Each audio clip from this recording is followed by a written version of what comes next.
जहाँ पर सास बहू एक साथ रहते हैं वहाँ थोड़ी बहुत तो नोक-झोंक होती ही है, और उस नोक-झोंक के वजह से फादर पे भी बहुत असर होता है, वो किसकी तरफ जाए, माँ की तरफ या अपनी बीवी की तरफ। तो इस असमंजस को कैसे सुलझाए कोई फादर? इसका अगर आंसर हर एक को मिल जाएगा ना, तो ऐसा होगा कि कहानी घर घर की बदल जाए। फादरहुड है उसको इतना इम्पोर्टेंस नहीं मिलता है, मदरहुड ओवर हाइप है। फादर का एक जॉब क्या होता है घर पे, कि भाई घर वालों की जिम्मेदारी लेना, कमाने के लिए बाहर जाना, और उसके साथ साथ सिर्फ एक स्ट्रिक्ट फादर बन के रहना। तो इसके लिए बच्चों के सामने हमेशा ऐसे होता है कि अरे पापा मतलब स्ट्रिक्ट। बच्चे का नेचर आगे डिफाइन कितना होता है उसके फादर के वजह से। हम देखते हैं कि डिवोर्स में बच्चों को ज़्यादा अधिकार माँ की तरफ दिया जाता है, तो फादर की तरफ क्यों नहीं दिया जाता? बच्चे को छोड़ने की जवाबदारी हो स्कूल बस तक या स्कूल तक, फादर आते हैं तो पीपल फील कि यार क्या बाप है, कितना अच्छा बाप है, बहुत अच्छी बाप पंथी निभा रहा है। पापा हमेशा बाहर जाके एक ही काम करते हैं, जॉब। मम्मी घर रह के मल्टीटास्किंग होती है। वुमन को बताया जाता है कि तुम्हारे जॉब से हमें कुछ एक्सपेक्टेशंस नहीं है, वुमन का एक चांस है, और इसलिए वो उसमें हमेशा अपना 100% से ज़्यादा देती है। तो इसीलिए हम कह रहे हैं कि हम मर्दों को फादरहुड का चांस दे दो। पहला सवाल जोस्ना मेरा ये है कि जो फादरहुड है उसको इतना इम्पोर्टेंस नहीं मिलता है, इंडिया बोलो या एल्सवेयर ऑल्सो। मदरहुड को बहुत ज़्यादा ओवर हाइप है, ऐसा लगता है। क्या ये सही है तुम्हारे हिसाब से? जी हाँ, ये सही है। अभी तक भी हम लोग मदर्स डे बहुत अच्छी तरीके से सेलिब्रेट करते, लेकिन फादर्स डे में उतना एंथुजियाज़म नहीं दिखता है। और अगर आप काफ़ी सारे मूवीज़ देखेंगे तो उसमें भी मम्मी के लिए बहुत सेंसिटिव इमोशनल सॉन्ग्स होते हैं, लेकिन अगर आप पापा के सॉन्ग्स सुनेंगे, जैसे कि बहुत पुराना एक आमिर खान का सॉन्ग है, पापा कहते हैं बड़ा नाम करेगा, तो पापा के लिए इमोशन वाले सॉन्ग्स बहुत कम है, बहुत रेयर है। लेकिन पापा के ऐसे सॉन्ग्स हैं जिसमें हमें खुद को भी रिस्पॉन्सिबल बनाना है, पापा को कुछ करके दिखाना है। तो इसका बेस रीज़न ये है कि हमारी जो संस्कृति है वो हमेशा मेल ओरिएंटेड रह रही है। तो फादर का एक जॉब क्या होता है घर पे, कि भाई घर वालों की जिम्मेदारी लेना, पैसा कमाने के लिए बाहर जाना, और उसके साथ साथ सिर्फ एक स्ट्रिक्ट फादर बन के रहना, मतलब एक प्रोवाइडर, एक क्या बोलते हैं, एक डिसिप्लिन बनाना बच्चों को। तो इसके लिए बच्चों के सामने हमेशा ऐसे होता है कि अरे पापा मतलब स्ट्रिक्ट। लेकिन अभी एक नई मूवी आई, आप मूवीज़ की बात कर रहे हैं इसलिए, एनिमल आपने देखी है क्या? जी, मैंने थोड़ा शॉर्ट में देखी है। तो उसमें फादरहुड के ऊपर ही है, ऐसा बेस तो उन्होंने फादरहुड के ऊपर ही किया है। जी। लेकिन ऐसा कहते हैं कि बहुत मेल डोमिनेटिंग है, और मैस्कुलिनिटी बहुत दिखाई हुई है उसमें, और वुमेन को बहुत डिमोनाइज किया है उसमें। जी। आपको क्या लगता है उस मूवी के बारे में, या उसके ट्रेलर्स को देख के आपको क्या लगता है? बेसिकली मुझे ऐसे लगता है कि जो भी क्रिएटर्स है वो अपने अपने हिसाब से कुछ भी बनाते हैं। मैंने एक इंटरव्यू देखा था जावेद अख्तर जी का, उन्होंने बहुत ब्यूटीफुली कहा था कि ऐसे जो भी खूंखार मूवीज़ या फिर कुछ ऐसे मेल डोमिनेटेड या फिर बहुत ज़्यादा एक्शन मूवीज़ बनते हैं, तो बनाने वाले 17, 18, 50 या फिर 100 लोग होते हैं बनाने वाले। तो प्रॉब्लम वहाँ पे नहीं है, प्रॉब्लम वहाँ पे आता है जहाँ पे उसको कंज्यूम करने वाले लाखों करोड़ों लोग हैं, और बनाने वाले ने बना के अपना काम ख़त्म कर दिया। लेकिन अगर इतने लोग कंज्यूम कर रहे तो प्रॉब्लम वहाँ पे आ जाती है। लेकिन वो एक मूवी फादरहुड के ऊपर बनी थी, मैंने देखी है वो मूवी। तो उसमें फादर से लव दिखाया हुआ है सन का, लेकिन वो टॉक्सिक रिलेशन दिखाया हुआ है। ऑल्दो दोनों का कनेक्शन नहीं है, फिर भी फादर का प्रेजेंस उसमें फील होता है पूरे मूवी में। तो ये पूछना, मेरा सवाल ये था कि कितना डिपेंड करता है बच्चे का नेचर आगे डिफाइन कितना होता है उसके फादर के वजह से। मतलब क्या वो बोलते हैं ना, वो शिस्तित रहता हो कि वो लाइन पे आता है, या वो खराब आदतें लगती हैं, वो फादर कितना डिपेंडेंट है उस पर? एक्चुअली ऐसे देखा जाए तो 50-50% होता है। जितना मदर का रोल होता है उतना ही फादर का रोल होता है। और अगेन ये ना परसेप्शन के ऊपर डिपेंडेंट है। उसके पापा बहुत स्ट्रिक्ट थे, इसके लिए वो वैसे बना, लेकिन अभी हर स्ट्रिक्ट फादर के बेटे ऐसे नहीं बनते हैं। तो वो बच्चे का अपब्रिंगिंग कैसे हो रहा है, किस माहौल में हो रहा है, और उसके साथ उस बच्चे का परसेप्शन कैसा है, उस तरीके से ही सारी चीज़ें होती है। और अगर उसने हमेशा अपने पापा को देखा है कि वो हमेशा स्ट्रिक्ट है, उन्होंने उसको हमेशा मारा है, या फिर वो पावरफुल है, तो उस सिचुएशन के हिसाब से ना वो बंदा वैसे बन जाता है। वैसे मैं ना जितने भी हमारे आर्टिस्ट है, राइटर्स है, वो साइकेट्रिस्ट ही होते हैं ऐसे मेरा मानना है, क्योंकि जब भी वो एक कैरेक्टर बिल्ड करते हैं तो उसके पीछे का उसका जो बैकग्राउंड दिखाते हैं, तो रियलिटी में भी वो बैकग्राउंड आपके अपब्रिंगिंग में बहुत ज़्यादा मायने रखता है। तो जैसे फॉर एग्जांपल अगर और एक एग्जांपल दूँ तो शाहरुख खान और दाऊद दोनों की स्ट्रॉन्ग पर्सनालिटीज़ है, लेकिन उनका एनवायरनमेंट एंड अपब्रिंगिंग है जिसने एक को सुपरस्टार किंग खान बनाया है और दूसरे को बनाया है अंडरवर्ल्ड का डॉन। तो ये वो एनवायरनमेंट है, वो उन्होंने अपने फादर को देखा है और इस वजह से वो वैसे बने। दाऊद के पिताजी तो पुलिस में थे। हाँ, तो हमेशा वो अपोजिट ही हो जाता है ना, कि उन्होंने जो देखा है, देखो एक्शन तो उन्होंने तभी भी देखा है। प्रॉब्लम ये था, बच्चे जब रहते हैं ना तो उनको राइट और रॉन्ग नहीं दिखता है, परसेप्शन ये होता है कि ये एक्शन को कॉपी करना है। आप छोटे बच्चे को देखिएगा ना, वो आपको हमेशा आपकी आदतें कॉपी करेंगे, तब तक उसको पता नहीं है राइट क्या है रॉन्ग क्या है। तो हमारा जो ये इनिशियल पीरियड होता है ना, 0 to 7 ईयर्स एज ग्रुप, वहाँ पे बच्चे एक्चुअली रिकॉर्डिंग मोड में रहते हैं। तो जो वो देखते हैं वो सबकॉन्शियस माइंड में छप जाता है और राइट मोमेंट पे वो बाहर आता है। अभी पॉइंट ये है कि जब बच्चा छोटा होता है और जब वो बॉल फेंकता है तो हम क्या बोलते हैं, अरे वाह वाह बहुत अच्छी बात है, हम ताली बजाते हैं। सेकेंड टाइम वो मोबाइल फेंकता है और हम क्या बोलते हैं, उसको डांटते चिल्लाते मारते हैं। उसको समझ नहीं आता है कि अरे ये क्या बात हुई। उसके लिए तो एक कमोडिटी है, वो उसने फेंक दी, एक प्रोडक्ट है वो उसने फेंक दिया। एक बार ताली बजाए, एक बार नहीं बजाए, तो राइट और रॉन्ग उसको नहीं समझता। जब वो बड़ा हो जाता है तो उसके एक्शंस वैसे ही बाहर आ जाते हैं। ज्योत्सना मैम, अभी ये पूछना चाहेंगे कि नए जब बच्चा पैदा होने वाला होता है उसकी एंग्जाइटी कपल में रहती ही है। माँ में बहुत ज़्यादा एंग्जाइटी रहती है क्योंकि बायोलॉजिकल चेंजेस भी हो रहे हैं और ओवरऑल उसका एटमॉस्फेयर, एनवायरनमेंट, वर्क कल्चर सब बदल रहा है। लेकिन पिताजी मतलब बाप या फादर के भी चेंजेस होते रहते हैं, वो भी एंग्जाइटी से जाता है। तो ऐसे वक्त में क्या तैयारी करनी चाहिए एक को, जब उसे समझे कि उसकी couple is expecting a baby, तो इनिशियली जो एंग्जाइटी है या उसके लिए पिताजी को क्या तैयारी होनी चाहिए? सबसे पहले ना, अगर हम सोच रहे कि हमें कंसीव करना है तो सिर्फ पिताजी नहीं, दोनों को उस चीज़ के ऊपर काम करना बहुत ज़रूरी है। हम हमेशा कहते हैं कि मम्मी को खुश रहना चाहिए क्योंकि ऑब्वियसली उसके इमोशंस डायरेक्टली अपने बच्चे के ऊपर इम्पैक्ट करते हैं, but at the same time जो उसका एनवायरनमेंट होता है और जो उसके बायोलॉजिकल फादर होते हैं उनका भी डायरेक्ट इम्पैक्ट उस बच्चे के ऊपर रहता है, अगर बच्चा पेट के अंदर है तभी भी। तो इसलिए हमेशा जो फादर होते हैं, उन्होंने जैसे मम्मा खुश है, उनको भी खुद को खुश रखना है, हेल्दी रखना है, हैप्पी रखना है। जब वो खुश रहेंगे तो उनका बच्चा भी उतना ही खुशी से आ जाएगा, क्योंकि बायोलॉजिकल कनेक्शन तो है ही। तो मम्मी अपने हस्बैंड के बारे में क्या सोच रही है, वो सोच ही अपने बच्चे के अंदर चली जाती है, क्योंकि बच्चा ना हमेशा फीलिंग्स के थ्रू ही सब एक्सपीरियंस करता है। और इसके लिए बेस्ट एग्जाम्पल है वो चक्रव्यूह का, महाभारत जब भी घटी थी, है ना, करेक्ट। तो अभिमन्यु का चक्रव्यूह का पेट में जो सुना था, ओके, तो जो सुना था वो उसने देखा। अभी वो सही है गलत है उसमें हम नहीं जाएंगे, इतना बड़ा एग्जाम्पल तो मैंने एक्सपीरियंस खुद नहीं किया है, लेकिन मैंने छोटी छोटी चीज़ें खुद एक्सपीरियंस करी है। कि जैसे जब मैं प्रेग्नेंट थी खुद, और जब भी मेरा और मेरे हस्बैंड का जितना भी कम्युनिकेशन होता था या फिर कुछ अच्छे म्यूज़िक हम दोनों एक साथ सुनते थे, वो सेम चीज़ें मेरे बच्चे को पसंद है। तो कुछ चीज़ों में उसको उसके पापा ही लगते हैं। कुछ सॉन्ग्स हम जब भी गाते हैं, ऐसे गुनगुनाते हैं, तो मेरे वाले कुछ अलग अलग लिस्ट होती है और उसके पापा के साथ वाली लिस्ट अलग है। तो पापा को हम हमेशा एक बाजू में रख देते हैं क्योंकि वो दिन भर घर पे रहते नहीं है, लेकिन जब भी रहे उन्हें खुद को खुश रहना बहुत ज़रूरी है, क्योंकि वो डायरेक्टली अपने बच्चे के साथ कनेक्ट हो जाते हैं। जिन बच्चों को फादर नहीं मिलते ड्यू टू एनी रीजंस से, वो बिज़ी रहते हैं, या ऐसे भी बहुत कपल्स हैं जिनके फादर अब्रॉड में जॉब करते हैं, डिस्टेंट रिलेशनशिप है, तो उनके बच्चों पे संस्कारों में कुछ कमी आपने पाई है क्या? कि दे फाइंड, मतलब उनके अपब्रिंगिंग में कुछ कमी होती है फादर नहीं होने की वजह से?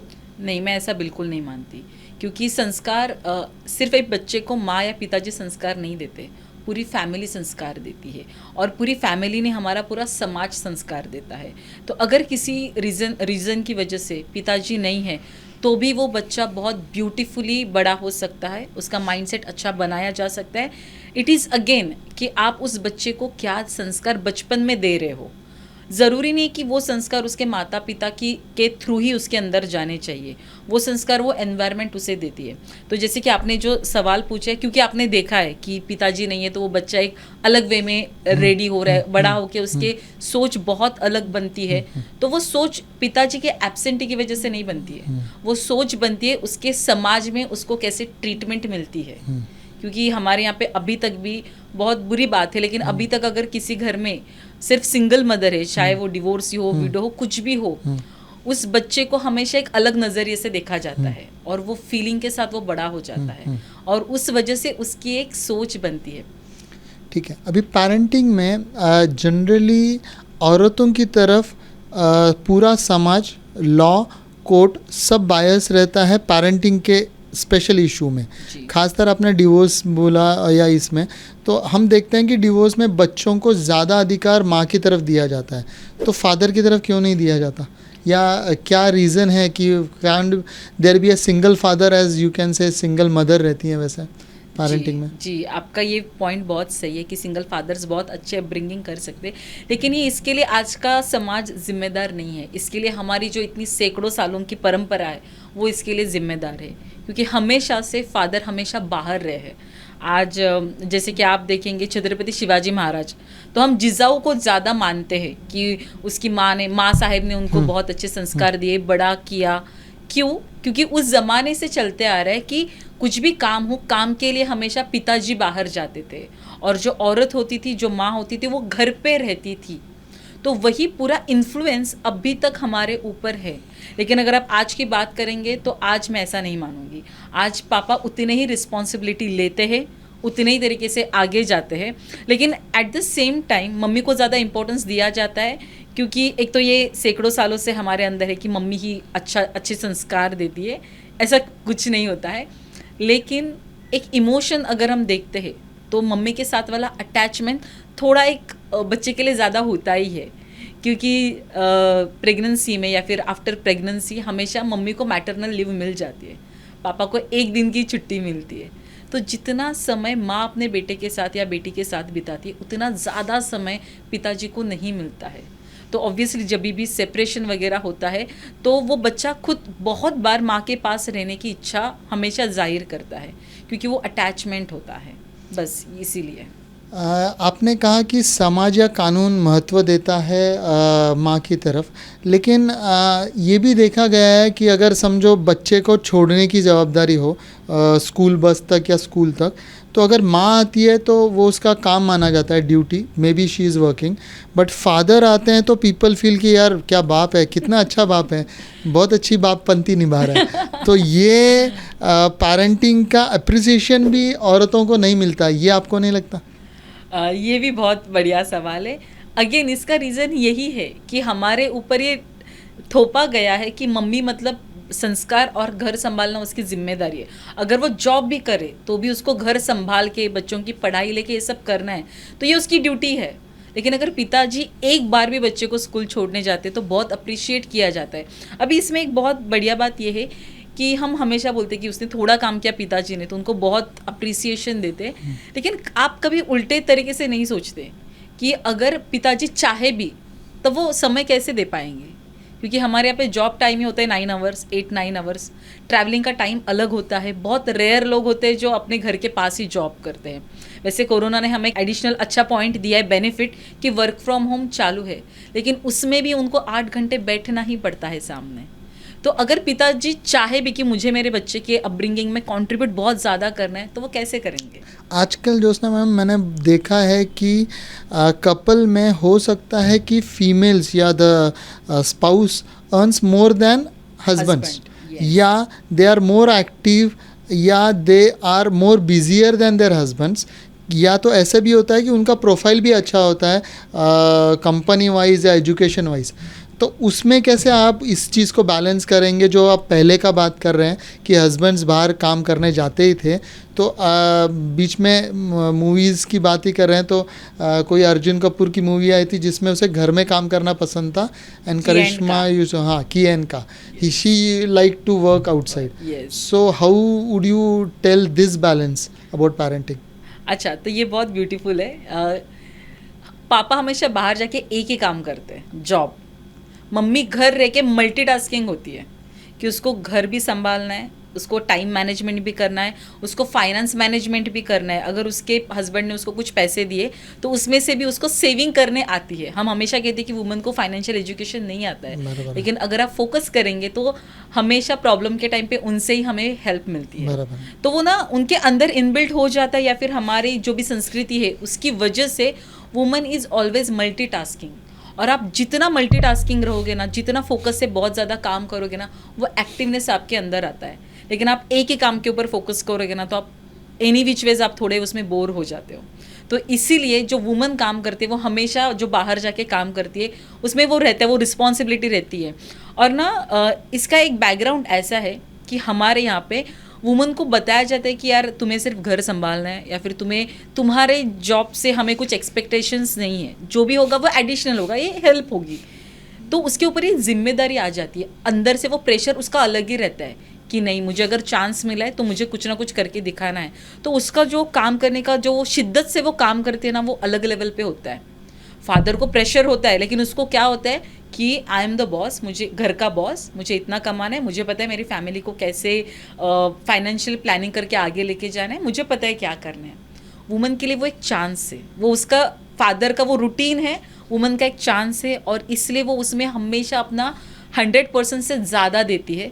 और बस इसी रीज़न की वजह से ना वो हमेशा आगे रहती है। अगर आप देखेंगे आजू बाजू में भी कि वुमन को ज़्यादा अप्रिसिएशन मिलता है, उसके साथ साथ उनको प्रमोशंस ज़्यादा मिलते हैं।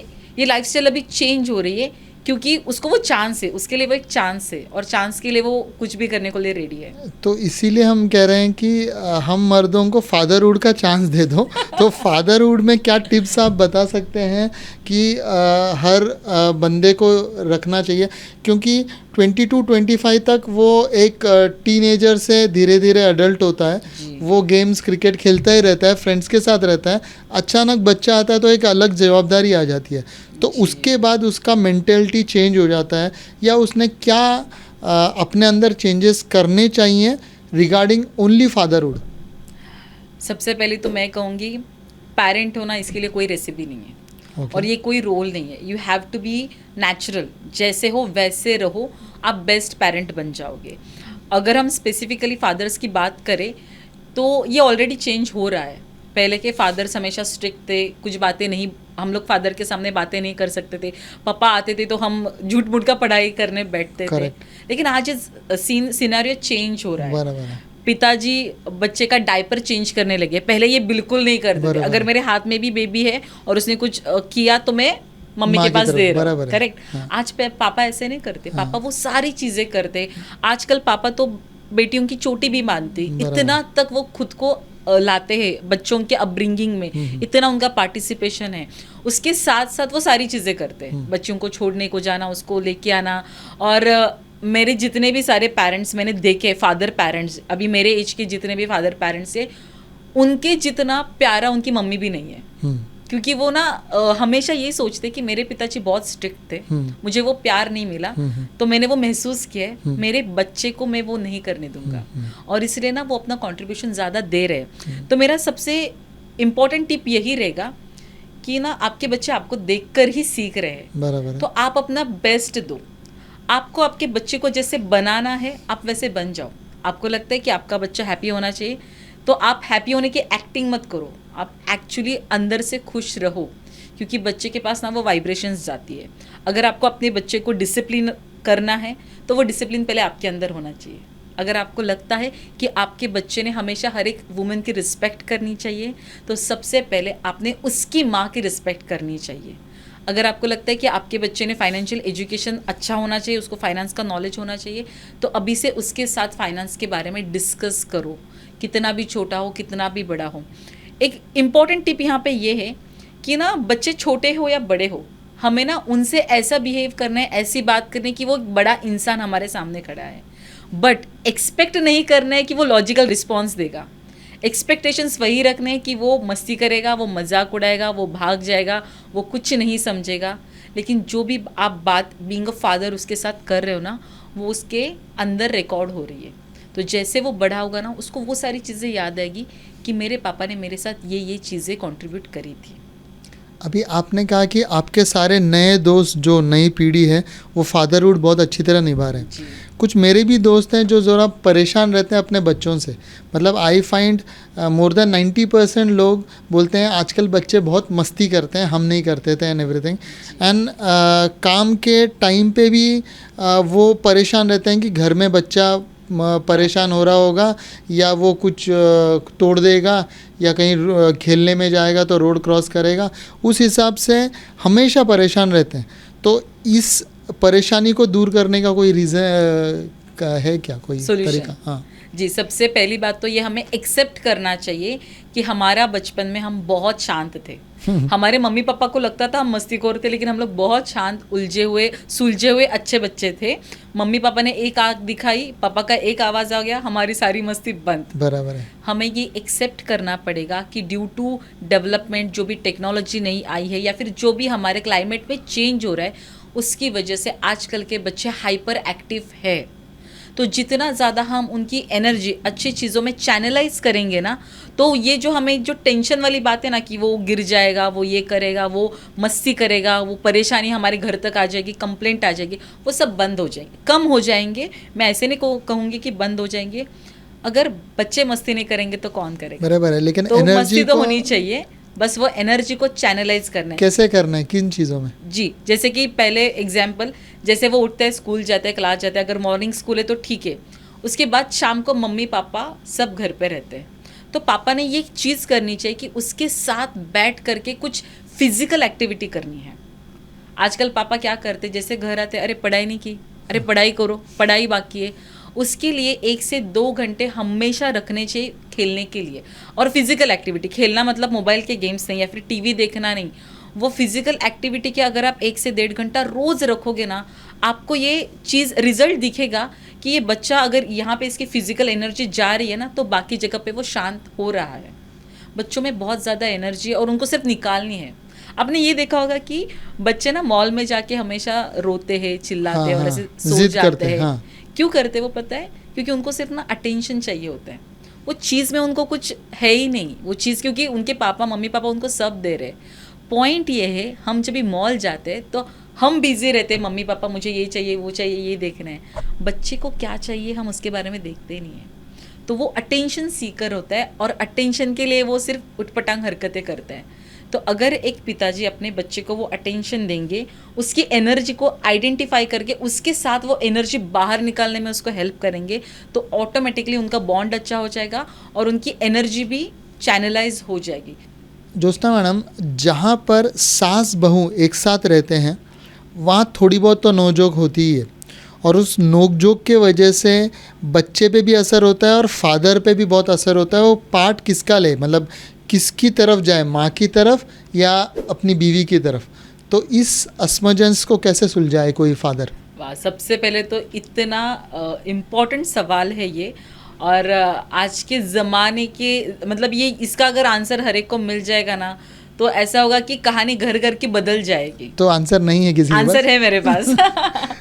तो आंसर ये है कि सास बहू में हमेशा झगड़ा होता ही है, ठीक है? आप कुछ भी कर लो, लेकिन आप ये नहीं सोचते हो कभी कि वो सास और बहू है ना, वो सिर्फ वो रिलेशनशिप की वजह से एक दूसरे से उलझी हुई है, करेक्ट? तो इंडिविजुअली वो दोनों बहुत ही अच्छे इंसान हैं, लेकिन एक बंदा है जिसकी वजह से उनका रिलेशनशिप थोड़ा डामाडोल हो जाता है। बहू के हस्बैंड और सास के बेटे। अभी दोनों में क्या प्रॉब्लम हो जाता है पता है क्या? कि एक ही बंदा है, दोनों का एक ही फोकस है, दोनों भी उस बंदे से बहुत ज़्यादा प्यार करते हैं, और इसी में प्रॉब्लम हो जाता है। क्योंकि ना उस हस्बैंड के अंदर, उस बेटे के अंदर वो क्षमता है कि वो उस घर का माहौल बहुत अच्छी तरीके से हाथ में पकड़ के रखे। जब भी कुछ भी डिस्कशंस होता है, ठीक है, तो बेटा और माँ बेटे हैं, तो कभी कभार बेटा बहू के बारे में कुछ ना कुछ बोल ही देते, अरे वो ना ऐसी है, अरे वो ना वैसी है। तो माँ के अंदर अपने बहू के अगेंस्ट कुछ चीज़ें चली जाती है कि वो मेरे बेटे को तकलीफ़ दे रही है। और बहुत बार ऐसे होता है कि हमें बहुत बार अपनी मम्मी का भी गुस्सा आया होता है, और जब भी हम अपने पत्नी के साथ बैठे तो हमने वो शेयर किया है, यार मम्मी ने ना ऐसे किया था, मुझे ना समझ के नहीं लिया था। अब ये भी लड़की उस इंसान से प्यार करती है, तो उसके अंदर भी वो चीज़ चली जाती है कि मेरे पति को कितना इन्होंने तकलीफ़ दी है। और जब भी वो दोनों सामने आते हैं ना, तो उन दोनों के अंदर का जो पीछे का हिस्ट्री है ना, वो चालू रहता है। और उसकी वजह से ना वो एक दूसरे का प्रॉब्लम अगर देखा जाए ना तो बहुत कम है, लेकिन वो इंसान है जो इस प्रॉब्लम का सोल्यूशन निकाल सकता है। अगर वो इंसान हमेशा अपनी मम्मी कितनी ब्यूटीफुल है, कितनी अच्छी है, और उसको देखने का परसेप्शन अगर वो चेंज करेगा अपनी पत्नी के नज़रों के सामने, तो वो हमेशा उनका रिस्पेक्ट करेगी। सिमिलरली अगर वो बेटा मेरी पत्नी कितनी अच्छी है, कितनी ब्यूटीफुल है, कितनी रिस्पेक्टेड वुमन है, ये परसेप्शन अपनी मम्मी की नज़रों में चेंज करेगा, तो वो रिलेशन पूरा चेंज हो जाएगा। तो आपका मतलब है कि हस्बैंड ने फर्स्ट फुट फॉरवर्ड रखना चाहिए एब्सोल्युटली। और उसने दोनों के मन में एक दोनों दूसरे के बारे में अच्छी भावना पैदा करनी चाहिए। अगर आप देखोगे तो पिताजी का क्या रोल होता है कि यार इन दोनों के बीच में मैं अटक गया, मैं इसकी साइड लूँ या उसकी साइड लूँ, मैं तो सैंडविच बन गया। फिर हम लोग क्या डायलॉग मारते हैं, तुम दोनों अपना अपना आपस में देख लो। वो अगर वो लड़की तुम्हारे घर में तुम्हारे लिए आई है तो तुम ऐसे हाथ ऊपर नहीं कर सकते। वो तुम्हारे माँ के साथ अगर कुछ बातें कर रही है, वो तुम्हारे लिए तुम्हारी वजह से कर रही है, तो you are the main reason. अगर तुम्हारी मम्मी ने किसी को अपने घर में लिया है तो तुम्हारे लिए लिया है। तो मेरे घर में कोई भी अनजान इंसान आके ज़िंदगी भर रहने वाला है और वो तुम्हारी वजह से आया है, तो यू आर द रीज़न जिसकी वजह से या तो वो रिलेशन अच्छा रहेगा या तो वो रिलेशन ख़राब रहेगा। ज्योत्सना मैडम, आजकल ऐसे देखा गया है कि पिताजी जो फादर्स हैं वो बच्चों को बहुत ही लाड़ में पालते हैं। खासकर जो छोटे बच्चे हैं, नर्सरी के बच्चे या 7 इयर्स तक के बच्चे, उन्हें मटेरियलिस्टिक चीज़ें भी बहुत ज़्यादा प्रोवाइड करते हैं। ये सोचते हैं कि हमें नहीं मिला अपने पिताजी से, या हमें अपने पिताजी से बहुत मार मिली है तो हम नहीं देंगे या डांटेंगे भी नहीं। मतलब मैंने ऐसा भी देखा है कि छोटे बच्चों के हाथ में आईफोन भी दे देते हैं, वो भी खुद का आईफोन। तो उस हिसाब के बारे में आपको क्या बोलना है कि ये सही है फादरहुड? अभी इसमें दो चीज़ें हैं। सबसे पहला तो हमने बचपन में बहुत मार खाई थी, इसलिए हम सोचते कि मैं मेरे बच्चों को नहीं मारूंगा, और इसलिए आजकल एक अलग पिताजी हमें दिखाई देते हैं जो अपने बच्चों को बहुत लाड प्यार में लेते हैं। और ख़ास करके वो बच्चे जो 0 to 7 ईयर्स एज में जो प्री स्कूल में जाते हैं, फर्स्ट स्टैंडर्ड में, सेकंड स्टैंडर्ड में, और वो पिताजी बहुत ज़्यादा एक्साइटेड रहते हैं, उनके सारे फंक्शंस अटेंड करते हैं, स्कूल में छोड़ने जाते, पीटीए में जाते हैं। हालांकि हमारे ज़माने में सिर्फ मम्मियाँ जाती थी, अभी पिताजी भी जाते हैं। तो उनका ऐसा मानना है कि ये करने से मैं अच्छा पिता बन रहा हूँ। लेकिन उनको ये बात समझनी बहुत ज़रूरी है कि उनके पिताजी जब वो छोटे थे तो वो भी इतने ही प्यारे थे। बात तब बिगड़ती है जब अपना बच्चा टीनेज में जाता है। तो जब वो बच्चा टीनेज में जाता है ना, तब उस पिताजी को जो आज बहुत एक्साइटेड है और वो खुद को समझ रहे कि मैं बहुत अच्छा पिता हूँ क्योंकि मैं वो चीज़ें नहीं कर रहा हूँ जो मेरे फादर ने की थी, तो उनको ये समझना ज़रूरी है कि जब मेरा बच्चा टीनेज में जाएगा तब मेरा बिहेवियर कैसे होना चाहिए, तब मुझे उसके साथ कैसे रहना चाहिए। तब क्या हो जाएगा, अपना बच्चा बड़ा हो गया है तो हमें लगता है कि उसके ऊपर रिस्पॉन्सिबिलिटी डालनी चाहिए, वो मैच्योर्ड होना चाहिए, उसने इस वे में बिहेव करना चाहिए। और तब जाके जब हमारे एक्सपेक्टेशंस बढ़ते हैं ना, तब जाके प्रॉब्लम्स शुरू होती है, और तब जाके वो जो हम हमेशा कहते हैं ना जनरेशन गैप, वो तब शुरू होता है। और अगर आप सोचेंगे तो हमें हमारे पिताजी तब से ही अच्छे नहीं लगते थे जब हम टीनेज में गए थे, जब हमारे पिताजी की हमारे साथ एक्सपेक्टेशंस थी और हमारी साइड वो समझ ही नहीं रहे थे। ये हो गया एक पॉइंट।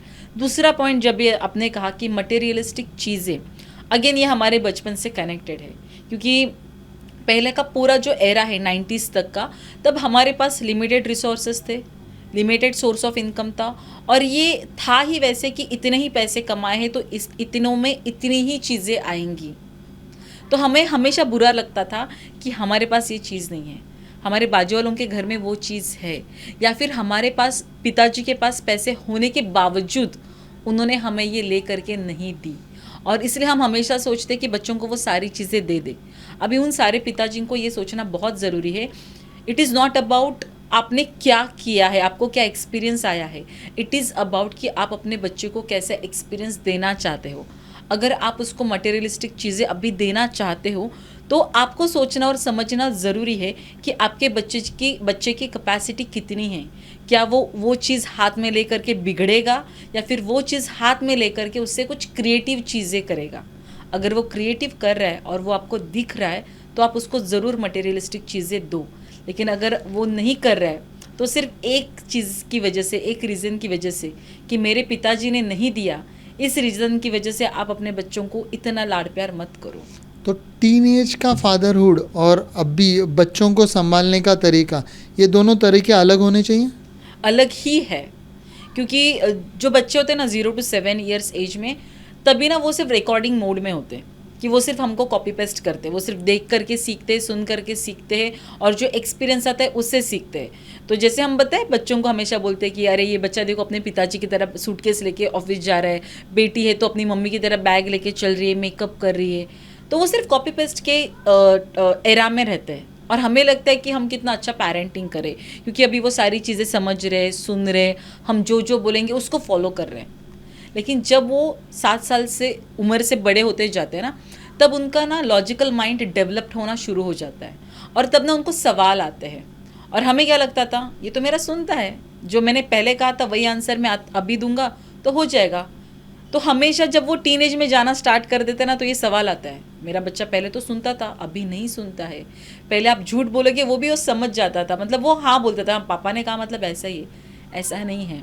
जब उसका लॉजिकल माइंड डेवलप होना शुरू हो जाता है तो ये आपकी जिम्मेदारी है कि आप उसको अच्छे जवाब दो, आप उसको एक चीज़ अच्छे से एक्सप्लेन करो, आप उसको समझाओ उस चीज़ का वैल्यू क्या है। तब जाके वो उस आपको जैसे चाहिए ना, जैसे एक्सपेक्टेशंस है ना, वैसे वो बिहेव करेगा।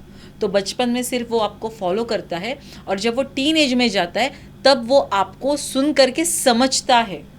तो जो भी आप बोलोगे ना वो लॉजिकल होना बहुत ज़रूरी है। Thank you. मेरे ख्याल से इन सारे इंसाइट से सारे जो मेल हमारे व्यूअर्स हैं या सारे जो होने वाले पिताजी और जो करंट पिताजी हैं सब, यानी कि बापपंथी को हमें एक समझदारी वाला एक गाइडेंस मिला है and hopefully we would be better fathers in future. Yes.